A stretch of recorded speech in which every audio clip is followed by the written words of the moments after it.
Hello बच्चा लोग, कैसे हो आप लोग? मन लगा के पढ़ाई कर रहे हो आप लोग, है ना? अच्छा। हाँ, मैं तो देख तो रहा नहीं हूँ। ऐसा तो नहीं है कि वीडियो देखते देखते आप लोग सो जाते हो कि हाँ सर को क्या पता चलता है। ठीक ना? ऐसा बिल्कुल मत करना। कसम दे दूंगा माता रानी का। ऐसा माता रानी की कसम कि किसी ने ऐसा किया तो याद रखिएगा, मैं फिर देख लेना। ठीक है, चलिए वापस हम चैप्टर को आगे बढ़ाते हैं। हम जो पढ़ रहे थे एरिया अंडर द कर्व, उस पर एक और दो एग्जाम्पल हमने देखा था। हम लोग कुछ और एग्जाम्पल्स देखते हैं। अभी एक्सरसाइज मत लगाइएगा, जब तक बोलूँ ना तब तक एक्सरसाइज मत लगाइएगा। हम एक दो और एग्जाम्पल देखते हैं, उसे और बेसिक को समझते हैं और फिर आगे बढ़ते हैं। ध्यान से देखिएगा। तो आज जो हम इसमें पढ़ने वाले हैं, the area of the reason bounded by a curve and straight line. तो बेसिकली दो चीजें होंगी, ध्यान से देखिएगा। एक होगा कर्व और एक होगा स्ट्रेट लाइन। इन दोनों के बीच में जो एरिया बाउंड होगा वो आपको फाइंड आउट करना पड़ेगा। ठीक है, तो आपको फाइंड आउट करना है एक कर्व एंड स्ट्रेट लाइन के बीच का एरिया क्या है। अब ध्यान से देखिए, इसको हम करेंगे, सॉल्व कैसे करेंगे। इसे समझाने के लिए मैं एनसीईआरटी का एक एग्जाम्पल ले रहा हूं, एग्जाम्पल नंबर 3। ध्यान से देखिएगा, कहा जा रहा है आपसे find the area of the reason bounded by the curve. ध्यान से देखो, आपको जो कर्व है ना दिया गया है, राइट? कर्व है आपका y equal to x square and the line की भी इक्वेशन दी गई है y इक्वल टू 4। तो सबसे पहली चीज जो आप करोगे ना, इन दोनों का ग्राफ बनाओगे। ठीक, ग्राफ। इसका ग्राफ भी आप जानते हो और इसका ग्राफ भी जानते हो, राइट? उसके बाद हम एरिया बाउंड के लिए जाएंगे। ठीक है, तो सबसे पहले हम कर्व का ग्राफ बनाएंगे और स्ट्रेट लाइन का ग्राफ बनाएंगे। ध्यान से देखिएगा, बहुत ही आसान ग्राफ है इसका। अगर आपको याद होगा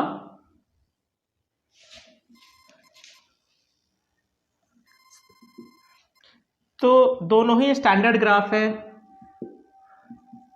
ये तो बच्चा वाला ग्राफ है, y इक्वल टू 4 और y equal to x square आपने 11th में बहुत सॉल्व करा है। जिनने नहीं सॉल्व करा है आपका भगवान ही मालिक है, जिनको ये ग्राफ नहीं पता है। ध्यान से देखिए, ये हो गया equation y equal to x square. ठीक, और दूसरा y इक्वल टू 4 का ग्राफ बना रहे हैं। ये हो गया ओरिजिन 1 2 3 4। ये लाइन है y इक्वल टू 4 की, और हमें इनके बीच में जो एरिया बाउंड हुआ है वो फाइंड आउट करना है, राइट? सिंपल। अब ध्यान से देखिएगा, इसे हम प्रोसेस कैसे करेंगे, राइट? हमारे पास दो मेथड है। एक मेथड है एलिमेंट को इस तरह मानकर, और दूसरा मेथड है एलिमेंट को ऐसा मानकर, जो हम इससे पहले वाले लेक्चर्स में कवर कर चुके हैं। तो अब हम क्या करेंगे, इस सवाल को सॉल्व करने से पहले थोड़ी सी चीज़ों का एनालाइज करेंगे। कि ध्यान से देखो, ये ग्राफ दो पार्ट में डिवाइड है, पार्ट 1 पार्ट 2।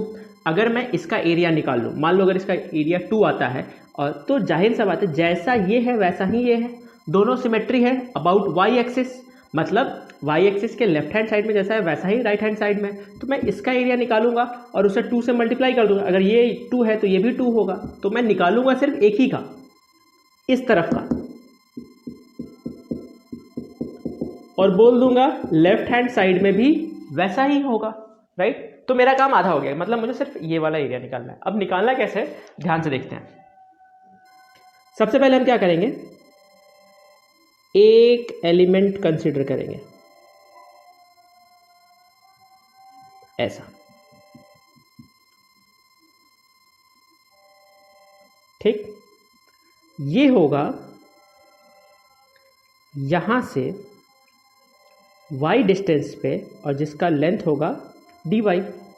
ये एक पॉइंट की तरह होगा जो होगा x, y, और ये डिस्टेंस होगा, ये पूरा लेंथ होगा x। कैसे होगा ये भी हम लास्ट क्लास में कवर कर चुके हैं। तो ये जो हमारा छोटा सा एलिमेंट बनेगा वो एक रेक्टेंगल होगा।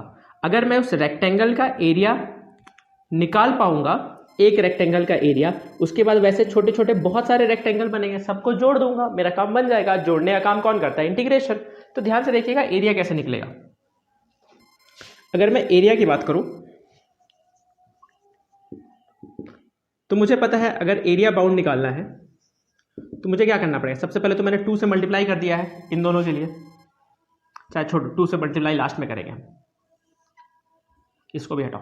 सबसे पहले रेक्टेंगल का एरिया, रेक्टेंगल का एरिया कहता है एक्स एल इंटू बी, तो x into d y, correct. जोड़ने के लिए इंटीग्रेशन, और इंटीग्रेशन में अब लगाना है लिमिट।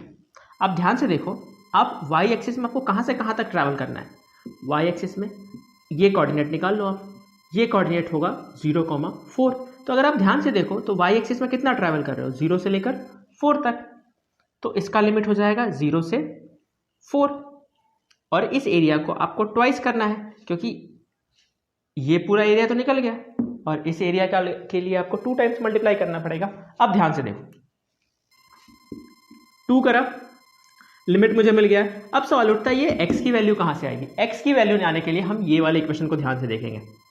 x की वैल्यू, यहां से सोच x क्या आएगा? ये स्क्वायर इधर आ जाएगा तो रूट, तो यहां x की वैल्यू ध्यान से देखो,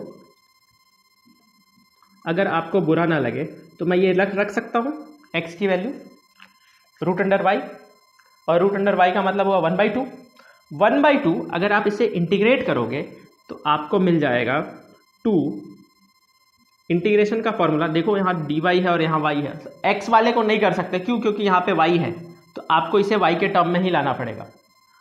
अब ध्यान से देखो, y है यहाँ पे, y की पावर 1/2, तो इंटीग्रेशन का फॉर्मूला कहता है 1 + 1/2 + 1, राइट।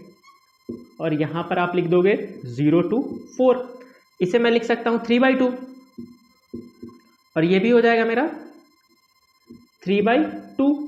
इसको अगर मैं ठीक करूं तो यहां पर मैं मल्टीप्लाई कर सकता हूं, इसको हटा देता हूं यहां से, इसे मैं बाहर ले आता हूं, तो बाहर लाने में मैं लिख सकता हूं 3/2, तो 2 × 2 4, तो 4/3। अब एक बार यहां पर मैं 4 डालूंगा और एक बार 0 डालूंगा, 0 डालने का कोई मतलब नहीं है तो सीधा 4 डालूंगा, तो 4/3 इंटू, यहां अगर मैं 4 डालूं तो 4 की पावर 3/2, 4 की पावर 3/2 कितना होगा? हो माय गॉड, इतना तो आपको आता ही नहीं है। सबसे पहले 1/2 यहां लिखो और 3 यहां लिखो। 4 की पावर 1/2 का मतलब होता है 2, 2 की पावर 3 मतलब 8, 8 × 4 32/3। ये बात समझ आई? मैं आपको फिर से रिपीट कर दे रहा हूं ये एग्जांपल, और इससे ना अगर नहीं समझ आता है तो अगेन एंड अगेन इस वीडियो को देखो। अगर इसके बाद भी डाउट रहता है तो कमेंट सेक्शन में कमेंट करके कमेंट सेक्शन में जरूर पूछना मेरे से, क्योंकि ऐसे सवाल बोर्ड्स में भी आते हैं और हर एक कंपटीशन एग्जाम में भी आते हैं। ये ऐसे सवाल बहुत ज़्यादा इंपॉर्टेंट है, तो इसे पहले फर्स्ट सवाल को समझो तो आगे के सवाल करने में आपको बहुत आसानी होगी। मैं एक बार आपको फिर से समझा रहा हूँ कि यहाँ पर हम एक कर्व और एक स्ट्रेट लाइन के बीच में एरिया फाउंड करने की कोशिश कर रहे हैं। तो सवाल ने हमें दिया है कि curve y = x² and line y = 4। तो सबसे पहली चीज हमने इसका ग्राफ बना लिया। ग्राफ में हमने देखा कि जो रीजन निकालना था ना, उसके लिए हमें ऐसा एलिमेंट मानना हमारे लिए काफी आसान रहेगा, और हमने सोचा कि हम राइट हैंड साइड का एरिया निकालेंगे और उसी को 2 से मल्टीप्लाई कर देंगे। तो हमने सबसे पहले इस एलिमेंट का एरिया निकाला, फिर जोड़ एलिमेंट का एरिया निकालेंगे, तो एलिमेंट के एरिया के लिए मुझे इसका विड्थ लगेगा, जो कि विड्थ y एक्सिस पे है, तो हमने इसे छोटे से को dy माना है, और ये लेंथ हमने x माना है, क्योंकि यहाँ पे जो ये x हो जाएगा, y डिस्टेंस पर dy एलिमेंट माना है, y डिस्टेंस पर dy एलिमेंट माना है, और ये जो लेंथ है ये x हो जाएगा। तो यहाँ पर जैसे जो पॉइंट बनेगा, बहुत छोटा सा एक पॉइंट बनेगा, ये दोनों ऑलमोस्ट नेग्लिजिबल है। dy कहने का मतलब है बहुत छोटा सा लेंथ, तो यहाँ पर एक्चुअली एक पॉइंट ही होगा और इसका कोऑर्डिनेट होगा x, y, राइट। तो यहाँ पर dy है, तो और ये डिस्टेंस हो जाएगा मेरा x।